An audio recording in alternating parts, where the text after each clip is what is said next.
many years ago. And it was the year that the Maine State Senate was equally divided between Republicans and Democrats. And Mike was the Senate president that year. And nobody has ever done a more effective job of working across the aisle than Mike Michaud. He did that while holding on to democratic principles and democratic ideals. And this is a man who truly cares about working people. This is a man who, when he's elected governor, will enable us finally to expand Medicaid.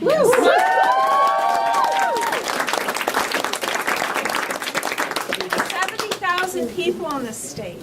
And he is going to help us to restore all of the programs that help working people in Maine that have been cut over the last 4 years under our current governor. He's going to protect things like students' ability to vote in this state, which year after year after year Republicans try to remove. And Democrats come in and say, no, you can't take away students' rights to vote in the communities where they go to college. Mike will fight for our environment and will make sure that all of the things that our current governor has done to undermine the protection of Maine's pristine and beautiful environment will be restored. And he will make sure that there's opportunity for early childhood education, for K through 12 education, for college students, so that all the cuts that have been taking place to higher education will be restored, so that our Maine students can have the opportunity to go to a community college, to go to university, stay in Maine, contribute to our community, and thrive. These are just some of the things that Mike will do.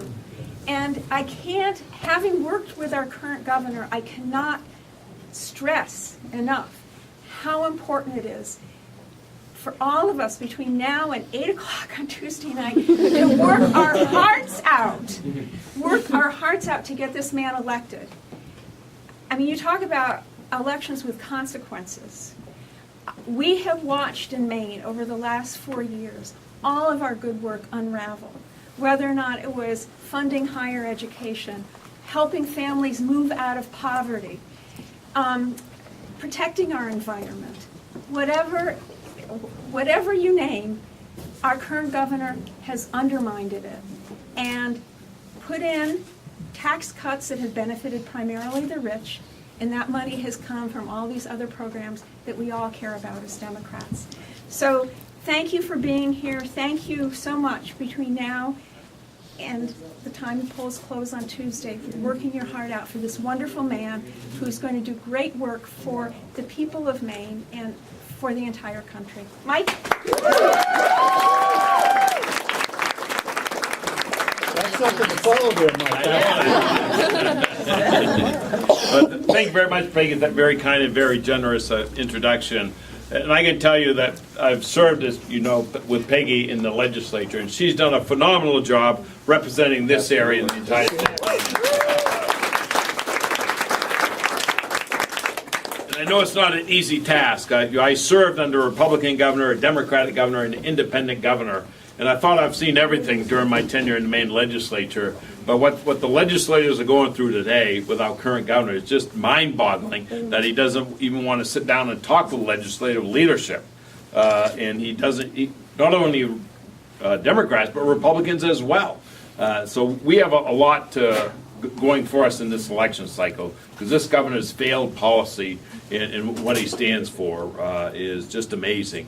But there's a lot at stake in this election cycle, and I get asked quite often, why would I give up a safe seat in Congress to come back and run for governor? And a lot of people think it's because Congress is dysfunctional, which it is, but I really love what I'm doing. I love the work I'm doing for Veterans Affairs, on transportation, and on the House Trade Working Group. But my love for the state of Maine is more. And where this governor has led the state over the last 4 years is terrible. If you look at what's happening around the country, for instance, in homelessness on average around the country is actually going down. In Maine, we're up 26%. Wow. More children living in poverty here in Maine than we've ever had before. Child abuse, up 58%. And it's the failed policy of this administration, and he continues to, talk about issues that divide Mainers, like immigration and welfare. He blames everything on immigration. And the whole issue with Ebola, as well as the hepatitis A, that's because the governor says illegal immigrants. And when you look at welfare, he constantly talks about welfare, how he's getting people off welfare. There are two ways to get people off welfare. Kick them off like he's doing, or look at the welfare programs. Welfare programs are there because of people living in poverty. And what you have to do is change the system to help them get them off. And the way you do that, for instance, if you got a married couple who have 4 children, they're both unemployed, they're getting food stamps and general assistance, and if there's a minimum wage job out there, if they take that job, they'll lose their health care for the kids. What are they going to do as parents? They're not going to do that. They want to provide as long as they can for their children. So what you have to do is change the system so that, yes, they get that job, they'll lose some benefits, but they won't lose all of their benefits. That's how you get people off welfare, not the way that this governor is doing it, number one. And the second thing, when you look at jobs in the economy, he has no plan. During all the debates, he has yet to say what his plan is for the next 4 years, because he doesn't have a plan, quite frankly. And if we're going to grow the economy here in the state of Maine, we just build upon Maine's strengths. 97% of the businesses in Maine are small businesses. If we're able to grow just at the national average, that's 31,000 jobs over a 10-year time frame.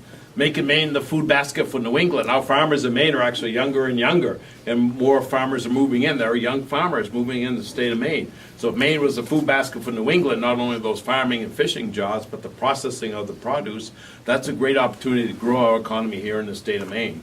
You look at oil. We have the oldest housing stock in the country. And it's my goal as governor to get us off dependency on home heating oil, cut it in half by 50% by the year 2030. And the way we can do that is actually focusing on clean, renewable energy. Maine Technology Institute actually just came out with a report that said that the new jobs in Maine's future, good-paying jobs, are actually in the clean, renewable energy sector.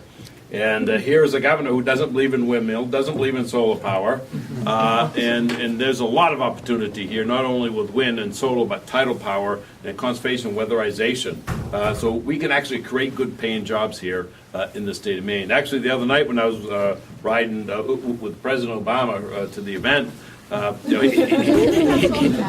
he was talking about some of the comments that this governor has made, and he was just laughing about some of them. The fact about the windmills, they got little motors there that they turn on, and someone goes up, look at what's happening at the Umpy.